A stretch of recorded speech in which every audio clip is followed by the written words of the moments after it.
तुम्हाला माहिती आहे का मंडळी, नेहमीची फ्लॉवर मटरची भाजी त्याच पद्धतीने करण्यापेक्षा आज मी सांगते त्या पद्धतीने जर तुम्ही कराल ना, तर घरात सगळे अगदी बोटं चाटून खातील. 1 चपातीऐवजी 2 चपात्या तर नक्कीच खातील. एवढी चविष्ट होते आणि बनवायला अतिशय साधी सोपी आहे. चला रेसिपीला लगेच सुरुवात करूयात.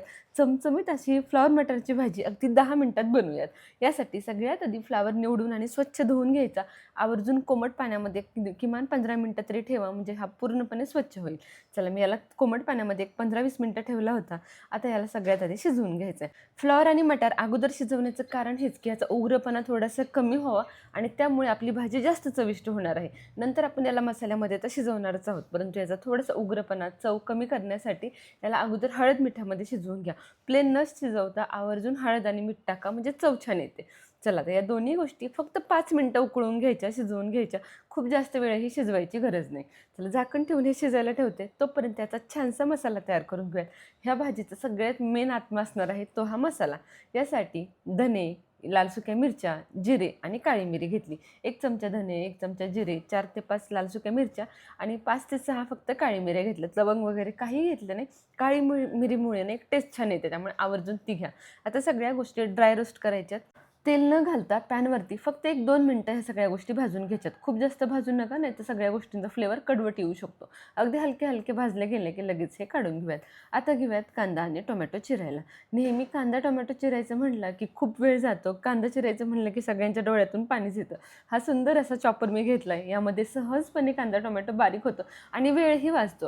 अगदी 2 मिनिटात सगळ्या गोष्टी व्यवस्थित अशा चॉप होतात. हा चॉपर मी घेण्या अगोदर ना खूप वेळा विचार करत होते, की घेऊ की नको घेऊ? कारण मला असं वाटत होतं, हाताने चॉप केल्यासारखं बारीक कांदा यामध्ये चॉप होऊच शकत नाही. परंतु ज्यावेळेला मी हा मागवला आणि ट्राय करून बघितला, त्यावेळेला माझा विश्वासच बसला नाही, की चॉपरमध्ये सुद्धा एवढा बारीक कांदा चॉप होऊ शकतो. मला भाज्यांना नेहमी अगदी बारीक फाईन चिरलेला कांदा आवडतो आणि तसा कांदा यामध्ये आरामात बनतोय, इतका मला याचा आनंद होत होता. कारण नेहमी कांदा बारीक चिरायचं म्हणलं, की खूप वेळ जातो आणि खूप कटकट वाटते.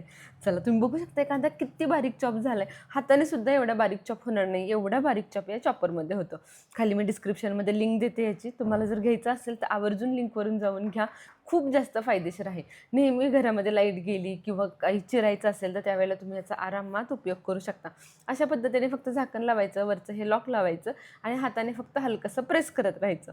प्रेस केल्याबरोबर सगळ्या गोष्टी व्यवस्थित अशा चॉप होतात. चला कांदा आणि टोमॅटो दोन्ही गोष्टी मी यामध्ये व्यवस्थित अशा चॉप करून घेतल्यात. तुम्ही बघू शकता किती सहजपणे टोमॅटोसुद्धा चॉप झाला आहे आणि अगदी बारीक. मला वाटतं हाताने सुद्धा एवढा बारीक चॉप झाला नसता. चला दोन्ही गोष्टी तयार आहेत.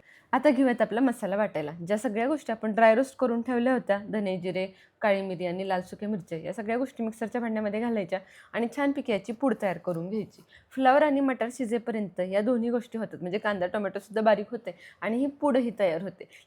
सकाळच्या घाई गडबडीमध्ये डब्यासाठी जर तुम्हाला भाजी उत्तम अशी हवी असेल तर हा अतिशय बेस्ट पर्याय आहे.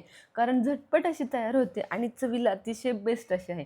बरं संध्याकाळी सुद्धा तुम्ही डाळ भाताबरोबर तोंडी लावायला ही भाजी आरामात बनवू शकता. कारण बनवायला सोपी आणि चवीला अफलातून अशी आहे.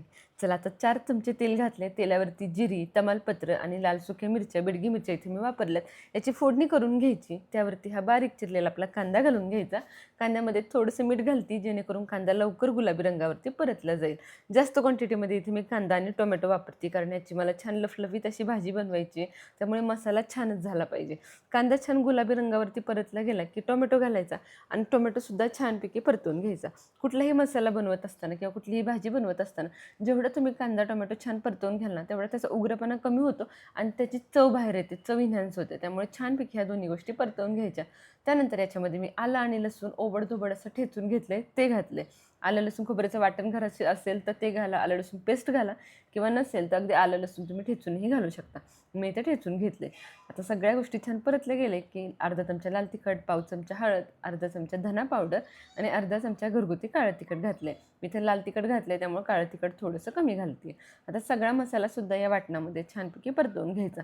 यामध्ये दुसरा कोणताही गरम मसाला मी वापरत नाही आहे, कारण आपण जो मसाला तयार केला आहे तोच यामध्ये सगळ्यात बेस्ट असणार आहे. त्यामुळे हा मसाला आहे गरम मसाल्याची अजिबातही गरज नाही.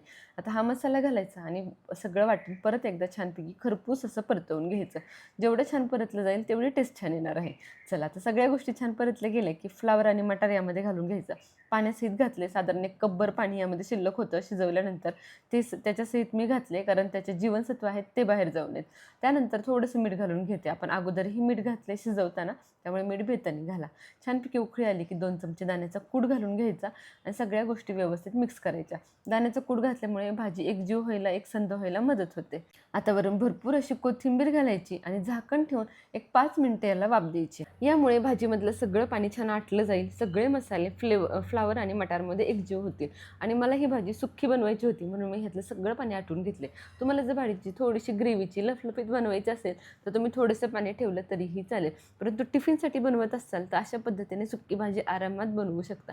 अतिशय चमचमीत अशी भाजी तयार झाली आहे. बघूनच तोंडाला पाणी सुटेल इतकी चविष्ट अशी दिसते. चला गरमागरम भाजी लगेच सर्व्ह करून घेऊयात. चपाती, भात, भाकरी कशाही सोबतही तुम्ही आरामात खाऊ शकता. नेहमी एकाच पद्धतीची भाजी बनवण्यापेक्षा अशा हटके पद्धतीने सुद्धा ह्या भाज्या नक्की ट्राय करून बघा. कशी वाटली रेसिपी मला कमेंट सेक्शनमध्ये नक्की सांगा. रेसिपी आवडली असेल तर लगेच व्हिडिओला लाईक करा. बनवायचं असेल तर सेव्ह करा. कोणाकडून बनवून घ्यायची असेल तर शेअर करा आणि अशा चमचमीत झणझणीत रेसिपींसाठी शुभज्योत रेसिपी चॅनलला सबस्क्राईब करा. तसेच खाली दिलेल्या बेल आयकॉनलाही क्लिक करा, म्हणजे दररोज दुपारी 1:30 वाजता येणाऱ्या रेसिपीचं तुम्हाला नोटिफिकेशन भेटेल. एकही रेसिपी तुमच्याकडून मिस होणार नाही. चला भेटूया पुन्हा एकदा अशाच खमंग आणि चविष्ट रेसिपीसोबत. धन्यवाद.